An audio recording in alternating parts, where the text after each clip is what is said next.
Jack and the Beanstalk. Once there lived a boy named Jack with his mother. They were very poor. And so one day the mother decided that they must sell their cow. So she told Jack to take the cow into town and sell the cow. Jack took the cow toward town. On the road he met a strange man, strangely dressed, and he spoke strangely too. And he said, "I will buy your cow from you." Jack said, "What will you give me?" 5 magic beans. And Jack, cleverly or stupidly, said, "Oh, 2 for one hand, 2 for the other, and 1 for my mouth." "Exactly," said the man. So Jack accepted this price, was very proud of himself, and went back home. His mother was furious. Magic beans, ha! She didn't believe in magic, and Jack was a very imaginative boy. So she threw the beans out the window and told Jack to go to bed without any dinner. Jack went to bed. During the night, the magic beans grew into a magic giant beanstalk that leaped, so to speak, from the ground up, even past the clouds, way up into the sky. Jack decided, we will see in this story, Jack likes adventure. So Jack decided, I will climb that beanstalk. He climbed and climbed and climbed, up, past the clouds, and suddenly the beanstalk seemed to come to an end, and there was a magical palace, or castle, right there in the sky. Jack went to the door, knocked on the door was huge, and a huge woman, larger than any woman he had ever seen, came to the door and seemed to fill the door, almost anyway. She looked intimidating enough, that is, made him nervous, but he said boldly, "Please, I'm very hungry. May I please have something to eat?" And the woman took pity on him and brought him into the kitchen. But she said, "You must be careful, or my husband will eat you when he comes home."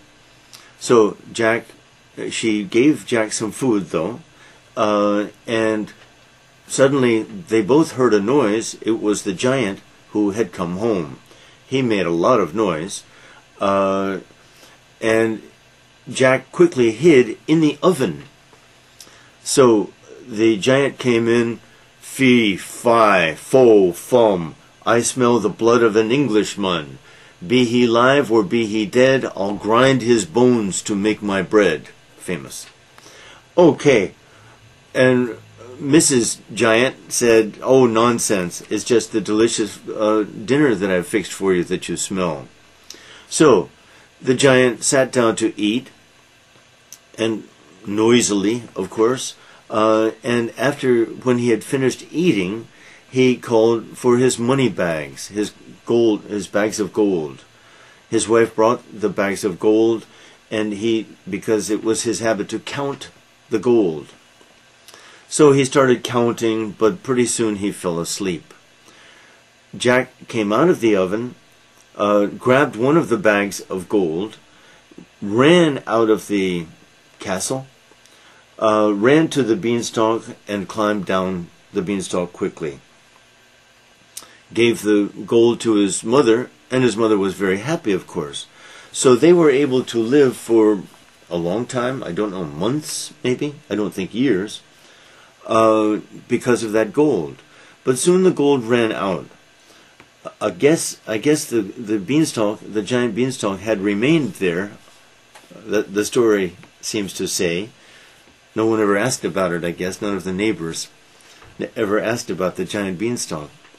So Jack decided, I will climb the beanstalk again and try to get some more money or something. This time he disguised himself, though.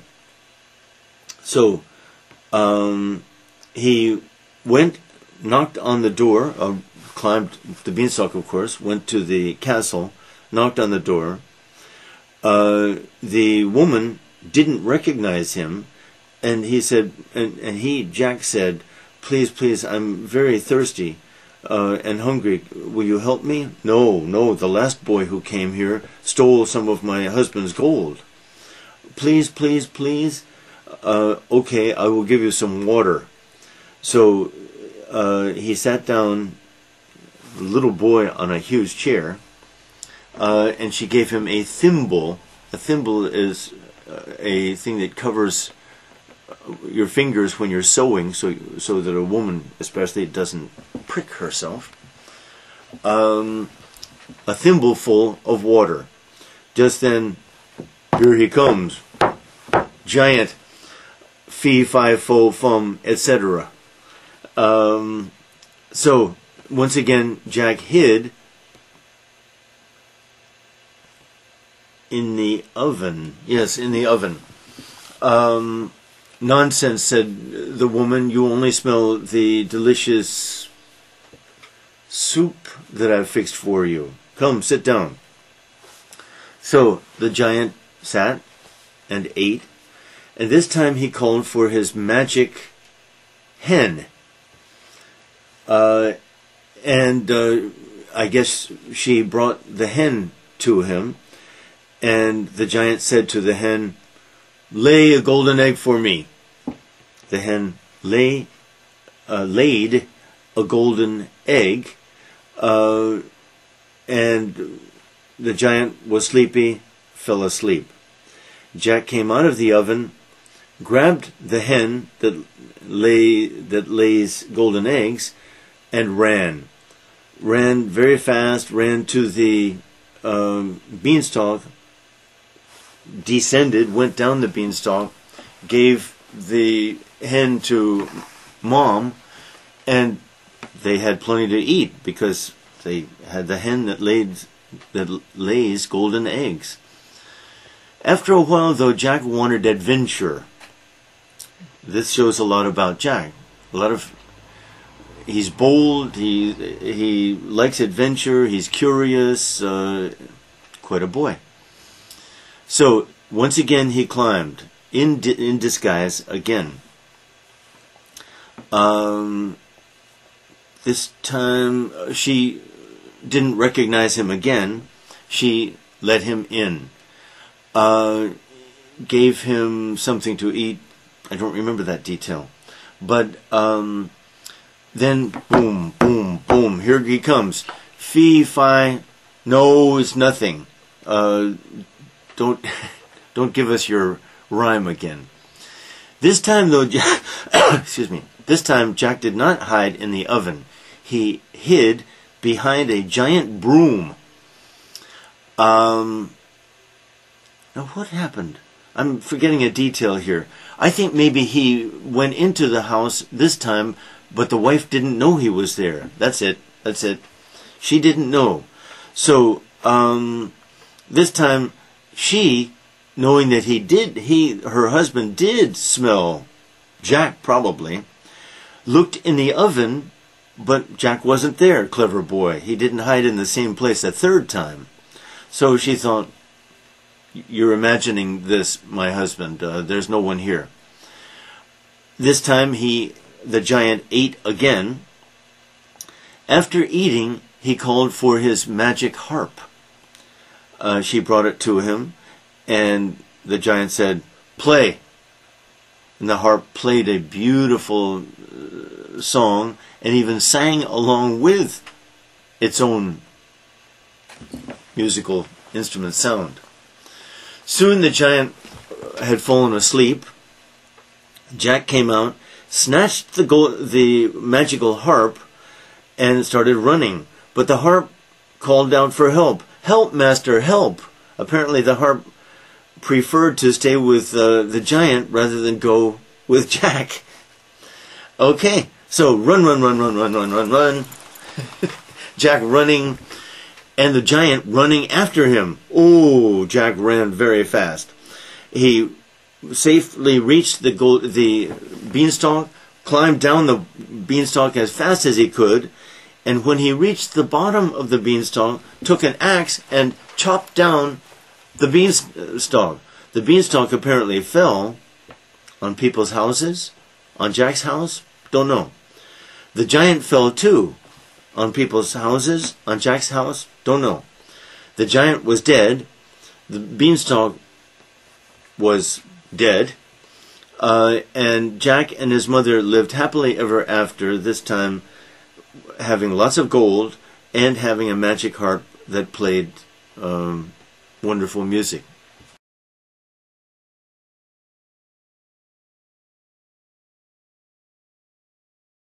And the Beanstalk. Number 1. Why did Jack's mother send Jack into town? Number 2. What did Jack sell his cow for? Number 3. How did the mother react when Jack told her about the cow? Number 4. What happened during the night? Number 5. What kind of boy is Jack? Number 6. What did Jack do that morning? Number 7. What was at the top of the beanstalk? Number 8. Who opened the door to the palace? Number 9. What did Jack ask the woman for?